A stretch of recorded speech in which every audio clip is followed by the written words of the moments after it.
Hello from Singapore. I'm Galinda. Today is May 23rd. We have entered day 47 of the circuit breaker period. I have been living in London for the last 8 years, but since the outbreak of COVID-19, I have decided to relocate and not return to London. The reason for my decision is very simple. The UK government sucks. Just look at how they have been managing the outbreak of COVID-19. Ridiculous. After months of delay, they have now finally decided to introduce the 14-day quarantine to international arrivals when other European countries are starting to open their borders. Duh! But what can you expect from a country that is run by clowns? A senior minister from London has confirmed yesterday, Friday, May 22nd, that travellers arriving in Britain from abroad will face 14 days quarantine. The self-isolation rules will apply to all international arrivals to the UK, including Britons returning to the country. It has also been reported that anyone arriving in the UK will have to make their own arrangements. Further, it was also reported that UK citizens returning to the country can quarantine at home. The question is just how, and how would it be monitored? And the most ridiculous thing is that this plan is only expected to come into force next month. And why not with immediate effect? But it is thought that arrivals from France will have to quarantine despite the claims earlier this month that there would be an exemption. Anyone who's non-compliant and fails to self-isolate could face a fine of £1,000, equivalent to $1,200. However, the quarantine move is controversial, especially with the aviation sector.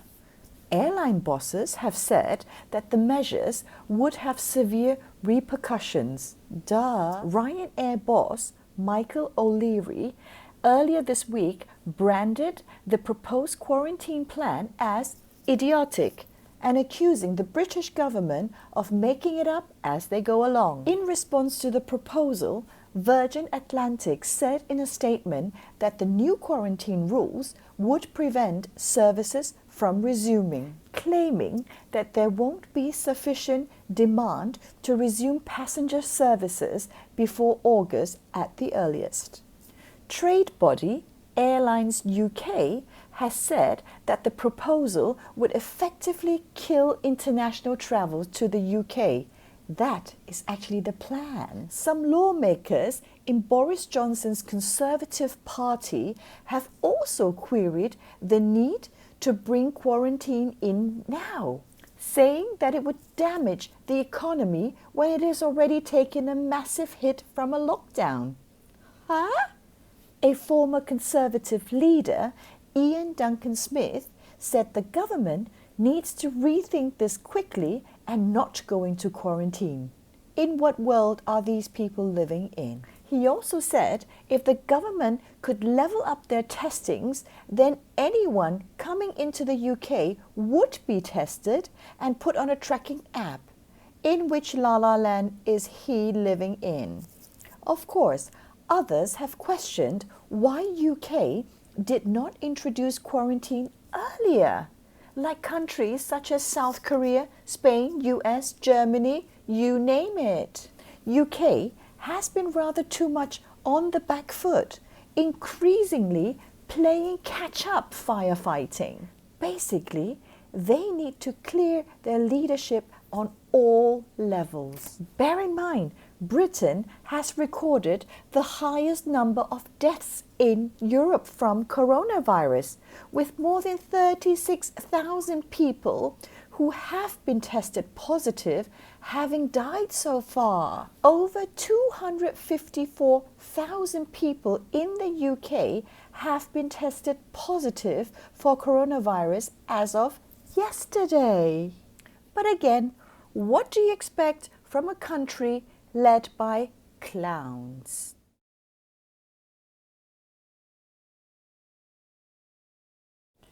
This is Vietnamese coffee, cà phê đen đá. I love Vietnamese coffee, black, sweetened, and cold. I don't drink coffee at all, any sort of coffee. But when it comes to Vietnamese coffee, I cannot say no.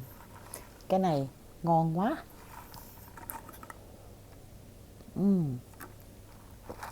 Oh, bliss. Not sure I can sleep tonight though, but hey ho. This is bánh cuốn. Bánh cuốn is the Vietnamese version of the dim sum chấm phấn, and it's delicious. It's wrapped with minced pork, black fungus, and other delicious stuff. Usually it's eaten with fish sauce on top of it. Nước mắm.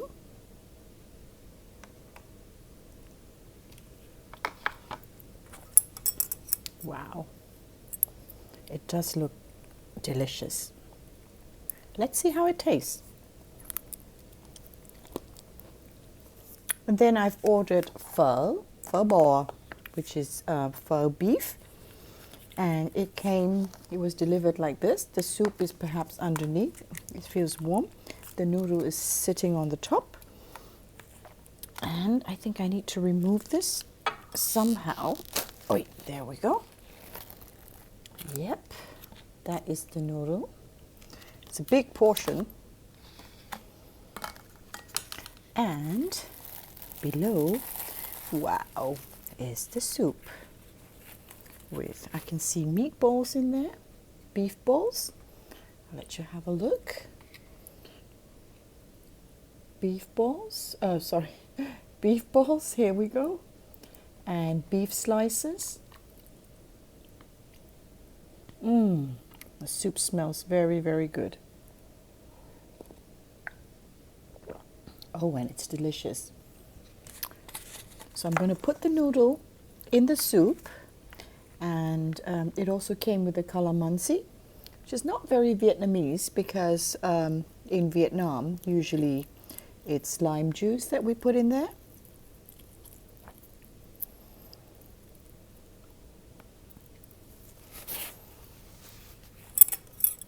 Then put the noodles in there. I'm going to use my hands because this is a bit difficult. And it's a big portion. Can't eat that much. You would be surprised what I can eat, but not this late. It's 10 o'clock in the evening now. Alrighty. Let's dive in there. I love pho. Pho is very, very delicious, and the broth is the most important thing in this dish. Oh, it comes with tripe as well. This is beef tripe. Let me just show you.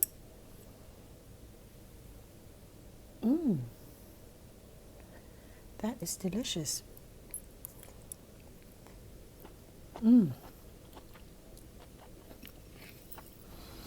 I have to add that Vietnamese food has been quite disappointing here in Singapore, or at least the restaurants that offer delivery service or are registered with Deliveroo, because I only use Deliveroo for all my meals.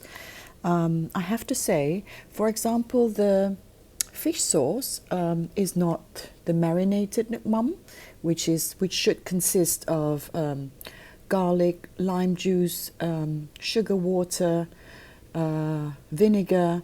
This is just pure fish sauce, which is bloody salty.